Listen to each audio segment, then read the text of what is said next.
Many of us, fans of superheroes, have grown up with the Teenage Mutant Ninja Turtles in some capacity, whether it be the comic books, the theatrical films, cartoons, or even video games. The franchise has been around for quite some time, since the mid-1980s, in a variety of entertaining forms. Its characters and stories have meant so much to so many, and have lovingly endured generations. No joke, one of the stronger comic book storylines I've read in recent years is the phenomenal Teenage Mutant Ninja Turtles: The Last Ronin, written by TMNT co-creators Kevin Eastman and Peter Laird, as well as Tom Waltz.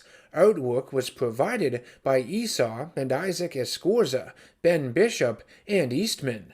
Very few comics have tugged at my heartstrings like this one did, made me feel a sense of agonizing despair throughout, just as much as it did comforting hope. Like your Days of Future Pasts, Rock of Ages, and Age of Apocalypses, The Last Ronin tells an incredible story of ambition and survival, one that goes against your expectations, and is set in an emotionally grating and tragic dystopian future.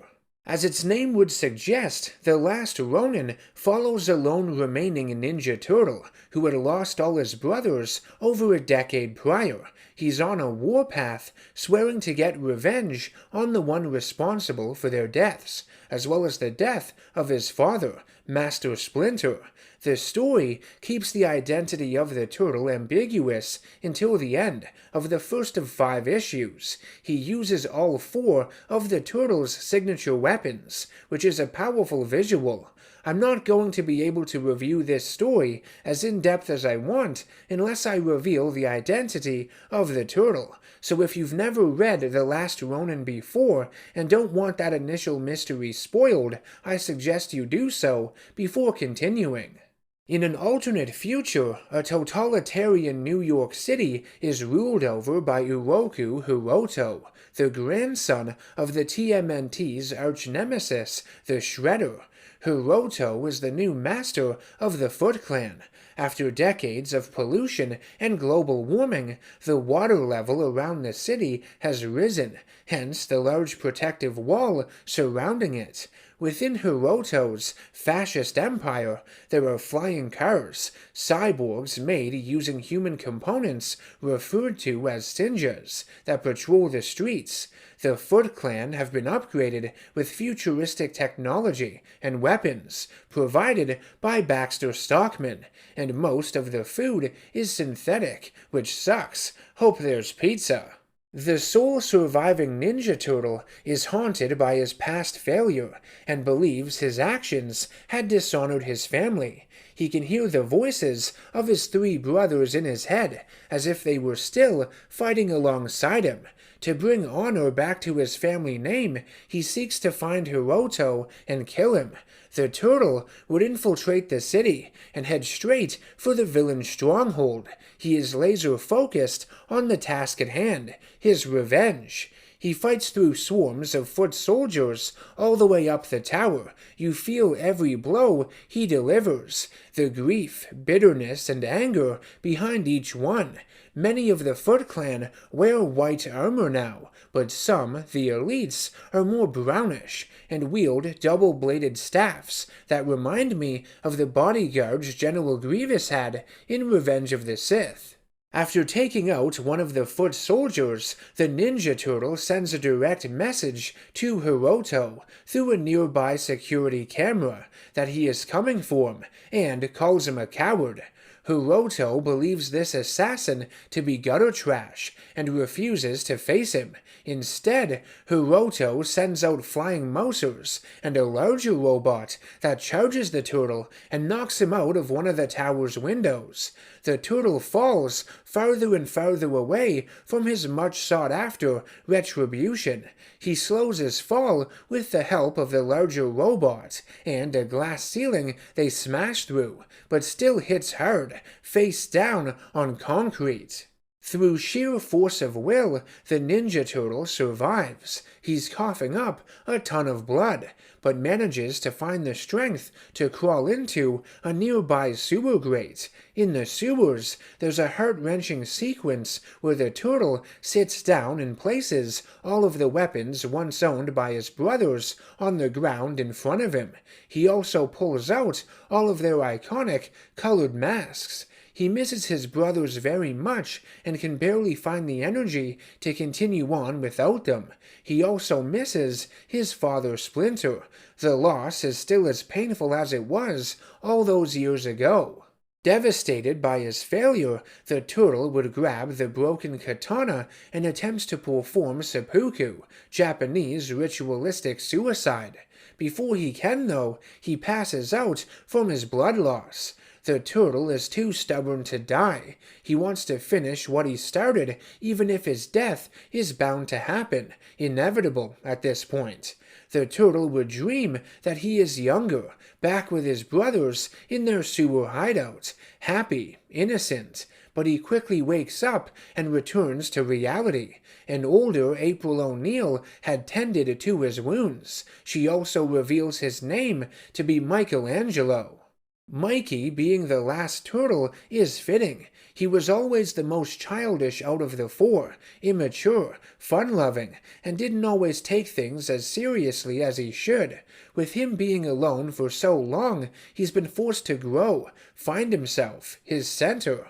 I think the challenges he faces, or has faced in all these years since the demise of his brothers, are far more interesting than had the roles been reversed, with Leonardo, Donatello, or Raphael in his situation, and I mean no disrespect with that at all. It's just that Mike was the jokester, the clown, and seeing what this loneliness has done to him mentally, how it conflicts with his formerly upbeat personality, no longer having his brothers to bounce off of, is compelling, just as much as it is depressing.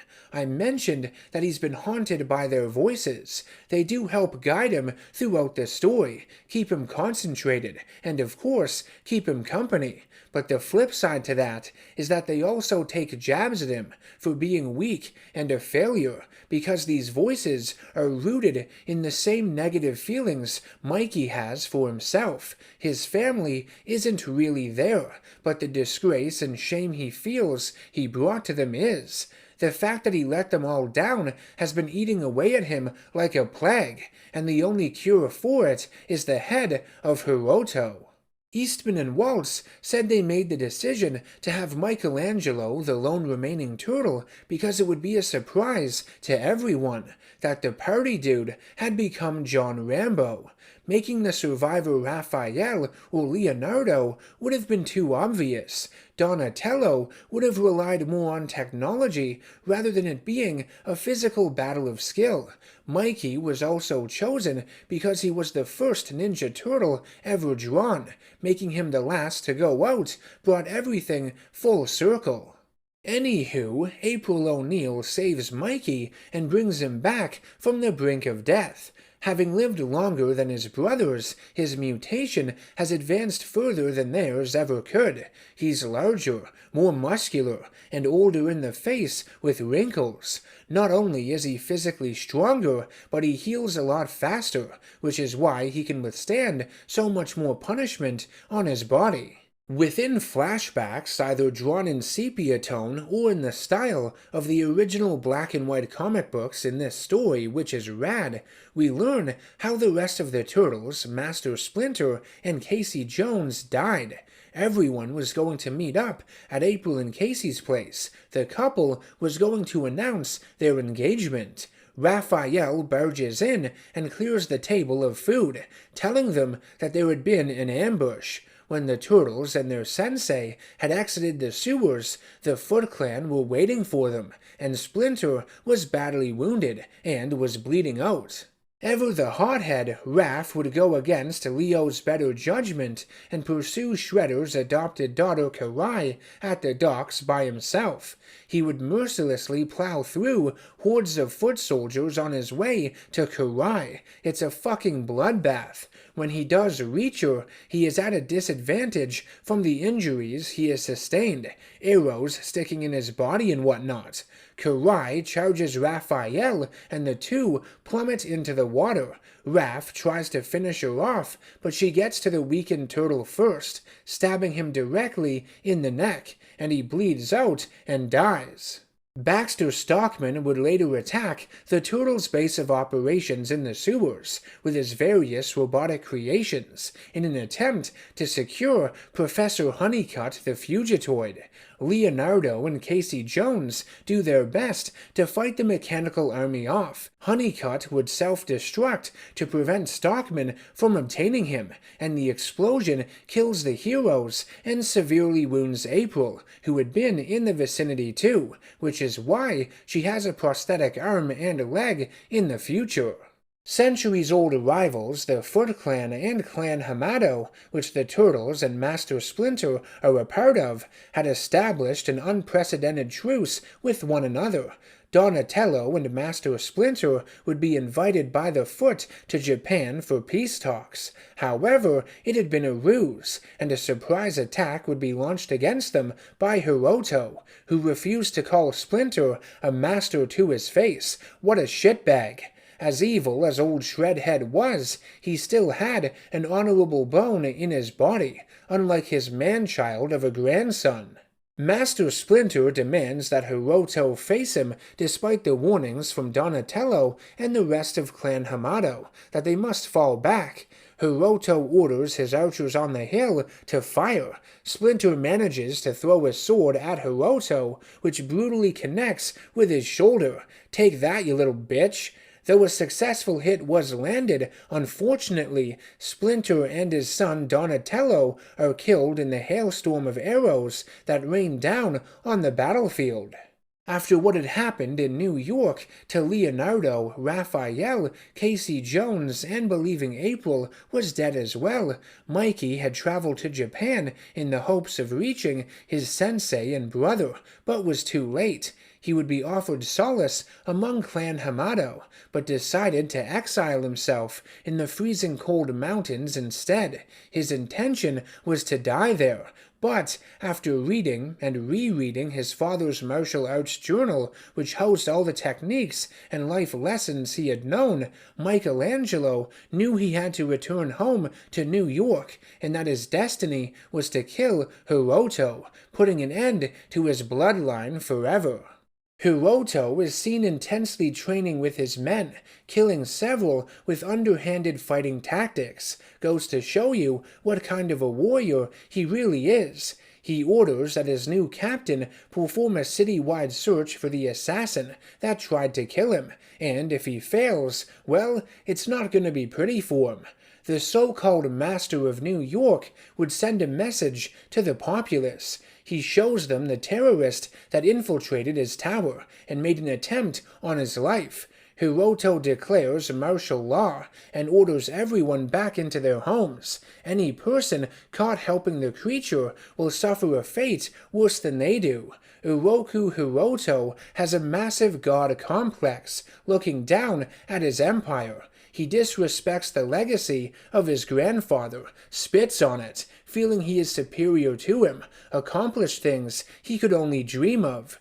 Hiroto is also enraged that his mother left him alone, though we see that he has kept her body in stasis. Karai had been in comatose since her final battle with the Turtles. When Michelangelo was strong enough, he has a meal with April. She yells for Casey, and Mikey believes it may be Casey Jones, who had somehow survived. I thought that too when I first read it, but it's actually their teenage daughter, Casey Marie, the one who had come across the wounded Mikey in the sewers. Casey Marie is part of a resistance force, an essential plot thread in these kinds of dystopian future stories, and has trained herself in various martial arts, mostly kendo, and wants to help Mike in his fight against Hiroto. He would end up training her a little bit and accept her as his student. Casey Marie has special abilities, increased levels of strength, speed, and healing. It's the result of her parents having trace elements of mutagen DNA in their system from years of exposure to the Ninja Turtles. April has obtained the head of Honeycutt and hopes to reactivate him. The plan is for her, Casey Marie, Michelangelo, and the rest of the Resistance to attack the lair of Baxter Stockman and shut down his mainframe, which powers Hiroto's Foot Clan army. April has been stockpiling weapons and equipment throughout the years for an opportunity such as this one to present itself. She has even built a new turtle-inspired armored vehicle, which is pretty sweet. Mikey and the Resistance fighters go to Stockman's fortress on Roosevelt Island in the East River. They need to reach the facility's generator to activate Honeycutt. In the future, Stockman is more machine than living tissue. He sends out a buttload of mousers and other machines to stop the heroes. April would crash through one of the inner walls using her turtle AFV that has the ability to drive underwater. She would release a burst of electricity from it that fries all of the Moser's circuits. She plugs the head of Honeycutt into Stockman's network, giving him enough energy to transfer himself into it as a powerful virus. Stockman tries to remove Honeycutt, but his disembodied head seeks revenge for the deaths of his family and friends. The blast of energy released tears Stockman to pieces. Fuck, what a way to go. Honeycutt's virus is successful in shutting down all of the Foot Clan's resources throughout New York City. Michelangelo prepares for his final confrontation with Hiroto. The images and voices of his brothers keep pestering him, but at long last he's had enough. He tells them to leave and to never come back. He can manage without them now. Mikey is more balanced and focused mentally than he has been in a long time. He's in the last stages of the grieving process, and he has found family again with April and her daughter. That void in his heart has been slowly filling. While Mike goes after Hiroto, April and Casey Marie are in the sewers trying to turn the rusted water pumps back on to stop flooding due to the power outage. Hiroto is infuriated at his subordinates that they are losing control. The entire city will start clawing their way into his citadel soon. It's as if he knows he's a shit leader, unpopular, and a gutless coward hiding behind his technology. Weird. Michelangelo performs another direct assault on Hiroto's tower, while he does face off with a big bastard with a large sword and an old-school robot sent after him, not powered by Stockman's technology. All of the foot soldier lackeys are a breeze to get through. They have gone soft due to their reliance on technology for so many years. Hiroto comes face to face with Michelangelo for the first time. He asks which turtle he is. To him, they are all the same. Mike has to remind Hiroto that it's been 16 years since he and his Foot Clan killed his family. It means so little to him that he's forgotten. Mikey promises to end Hiroto and his bloodline tonight. Hiroto says the turtles never had a bloodline, only a pretend one, but Mikey corrects him. They were family, all connected by the mutagen flowing through their veins. Mikey threatens to kill Karai while she is lying dormant in her coma. Hiroto appears from out of the shadows in a futuristic, shredder-like armor that looks like something out of Tron, and stabs and kills his own mother, whom he's always hated. Mike says she at least had honor. Let's do this, scumbag. Hiroto's suit is awesome. It's made of a liquid metal that can be manipulated at will. It's soft when he's needing to do any acrobatic maneuvers, but hard as hell when he strikes. It also self-repairs when it's damaged. It goes without saying that Michelangelo is at a huge disadvantage against it, but he's a skilled ninja. He has brains to match his brawn, and keeps his distance when he can. The stasis machine's destruction led to a fire, which caused an explosion, knocking the two out of the citadel in similar fashion to how Mikey had fallen from it at the beginning of the story. The two continue fighting down the side of the building and crash through a water tower on a nearby rooftop. Michelangelo is able to stab one of Raphael's sais through Hiroto's left hand after creating an opening, weakening the liquid metal armor for a brief second with the burst of aggression not unlike that of Raph's from a well-placed sticky grenade. Another explosion goes off in the tower, which distracts Hiroto, and Mikey reminds the wannabe master of the #1 rule in martial arts: never take your eye off your opponent, and proceeds to knock him off the rooftop with a powerful swing. The impact of the fall heavily damages Hiroto's armor, and after having just outsmarted the villain with his lapse of knowledge, Mikey stabs Hiroto in the abdomen with Leonardo's katana, which would have made his brother proud. Hiroto seemingly yields and accepts his defeat, but like the respectable fighter he is, he's just playing possum and gets a cheap shot in. To provide himself time for a strategic temporary retreat, Mikey channels the mind of Donatello and throws his late brother's bow staff into Hiroto's face.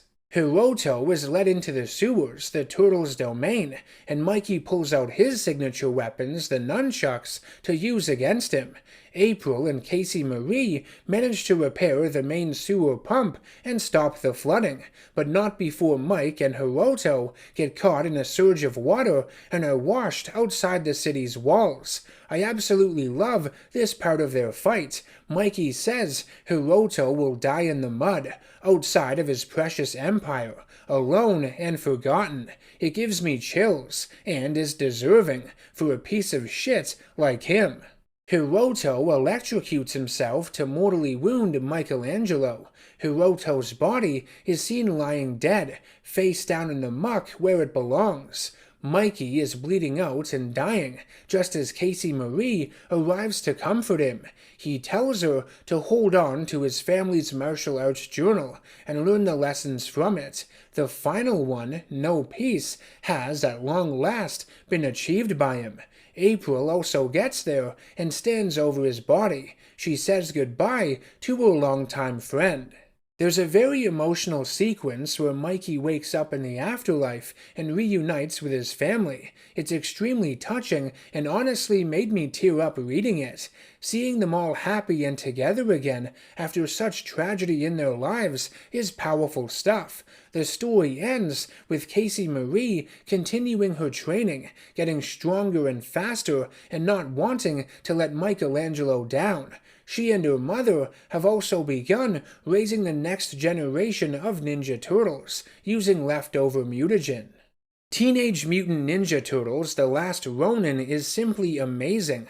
I don't throw the term masterpiece around that often because it's used so fucking much online these days, lost all meaning, but in this case, it definitely fits, and maybe that's my nostalgia and love for these characters talking, but who cares? It's a well-crafted story centering around tragedy, revenge, and family legacy. Michelangelo is the last surviving member of the Turtle clan. He feels that he is dishonoring his loved ones after he had gone into self-imposed exile following their deaths. He's taken so long to reach and defeat the one responsible that he views himself as a failure, but how many times he loses is irrelevant. The fact that he still finds the strength to persevere, keeps brushing himself off and getting back into the ring to avenge them, wearing their weapons like badges and carrying their teachings with him everywhere he goes, brings more respect and honor to his family name than anything.